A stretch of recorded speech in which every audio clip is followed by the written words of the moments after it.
कभी सोचा है कि कुछ धातुएं चुंबक से क्यों चिपक जाती हैं और कुछ क्यों नहीं? चाहे वो फ्रिज पर लगा छोटा सा मैग्नेट हो या फिर बड़ी बड़ी इंडस्ट्रियल मशीनें, इन सब के पीछे का राज एटम्स के लेवल पर छिपा है। आज हम डी ब्लॉक तत्वों के इसी चुंबकीय व्यवहार के पीछे के साइंस को समझने वाले हैं। तो सवाल यही उठता है, लोहा तो चुंबकीय है पर जिंक नहीं, ऐसा आखिर क्यों होता है? जवाब सुनने में शायद मुश्किल लगे, पर ये असल में उतना जटिल है नहीं। इसका सीधा ताल्लुक इलेक्ट्रॉन की बनावट से है। और ये रहा जवाब, एकदम सिंपल और टू द पॉइंट। सारा का सारा खेल अयुग्मित डी इलेक्ट्रॉनों का है। बस यही वो चाबी है जो डी ब्लॉक एलिमेंट्स के चुंबकीय व्यवहार का ताला खोलती है। तो चलिए इस राज की तह तक चलते हैं। सबसे पहले हम उस बेसिक प्रिंसिपल को समझेंगे जो ये तय करता है कि कोई एलिमेंट कितना मैग्नेटिक होगा। और ये नियम, आप यकीन नहीं करेंगे, बहुत ही सिंपल है। ये स्लाइड उस नियम को एकदम साफ साफ बता रही है। किसी तत्व के एटम में जितने ज्यादा अकेले यानी अनपेयर्ड इलेक्ट्रॉन होंगे, उसका मैग्नेटिक इफेक्ट उतना ही पावरफुल होगा। ये एक सीधा साधा कनेक्शन है और सब कुछ इसी पर टिका है। अब इन्हीं अनपेयर्ड इलेक्ट्रॉन्स के आधार पर हम एलिमेंट्स को 3 अलग अलग पर्सनालिटीज में बांट सकते हैं। ये एक तरह का एनालॉजी है जिससे हमें उनका बर्ताव आसानी से याद रहेगा। तो ये हैं वो 3 पर्सनालिटीज।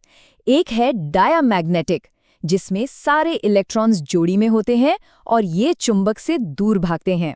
दूसरा है पैरामैग्नेटिक, जिनमें अकेले इलेक्ट्रॉन्स होते हैं और वो चुंबक की तरफ खिंचते हैं। और आखिर में आते हैं फेरोमैग्नेटिक, जो कि पैरामैग्नेटिक का ही एक सुपर पावरफुल वर्जन है और खुद परमानेंट मैग्नेट बन सकते हैं। चलिए पहली पर्सनालिटी से मिलते हैं, डायामैग्नेटिक। इन्हें आप थोड़ा इंट्रोवर्ट यानी अंतर्मुखी कह सकते हैं।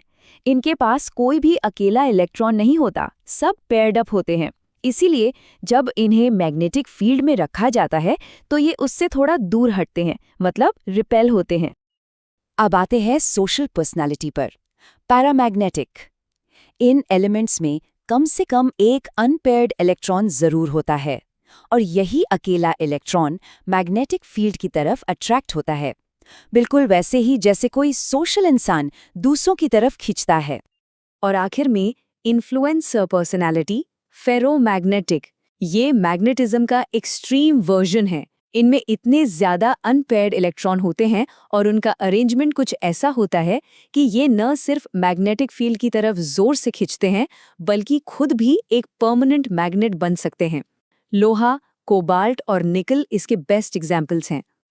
अच्छा, तो हमने ये तो समझ लिया कि मैग्नेटिज्म काम कैसे करता है, पर सवाल ये है कि क्या हम इसे नाप सकते हैं?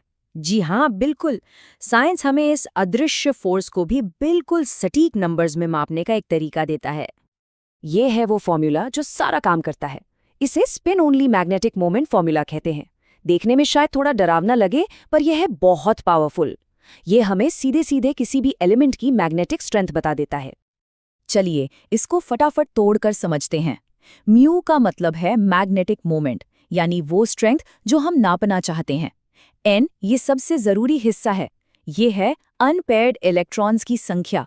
और बीएम यानी बोहर मैग्नेटॉन बस इसकी यूनिट है, मतलब हमें सिर्फ एन की वैल्यू पता करनी है।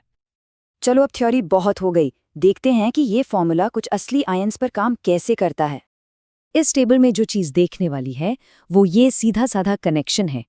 मैंगनीज और आयरन आयन दोनों में 5 अनपेयर्ड इलेक्ट्रॉन हैं, यानी n = 5। और देखिए उनका मैग्नेटिक मोमेंट भी लगभग 5.9 bm है, जो सबसे ज्यादा है। फिर क्रोमियम में n = 3 है, तो मैग्नेटिक मोमेंट घटकर 3.87 bm हो गया। और कॉपर में सिर्फ एक अकेला इलेक्ट्रॉन है, n = 1, तो वैल्यू भी सिर्फ 1.73 bm है। ये दिखाता है कि हमारा फॉर्मूला कितना सटीक है। अब जरा एक कदम पीछे हटते हैं और पूरी 3D सीरीज में इस मैग्नेटिक बिहेवियर के पैटर्न को देखते हैं। इसमें एक बड़ा ही सुंदर और लॉजिकल ट्रेंड दिखाई देता है। ये ट्रेंड पूरी कहानी कह देता है। जैसे जैसे हम स्कैंडियम से मैंगनीज की तरफ जाते हैं, अनपेयर्ड इलेक्ट्रॉन्स का नंबर बढ़ता जाता है और मैग्नेटिक स्ट्रेंथ भी अपने पीक पर पहुंच जाती है। मैंगनीज के बाद इलेक्ट्रॉन्स की पेयरिंग फिर से शुरू हो जाती है, जिससे अनपेयर्ड इलेक्ट्रॉन्स का नंबर घटने लगता है और मैग्नेटिक स्ट्रेंथ भी जिंक तक आते आते कम होती चली जाती है। तो हमने देखा कि कैसे एक नन्हा सा पार्टिकल इलेक्ट्रॉन और उसकी एक प्रॉपर्टी स्पिन इतनी बड़ी और पावरफुल चीज यानी मैग्नेटिज्म को जन्म देती है। ये हमें सोचने पर मजबूर करता है ना, कि एटम्स की दुनिया में छुपे ऐसे और कौन-कौन से राज हैं जो हमारे यूनिवर्स की समझ को पूरी तरह से बदल सकते हैं।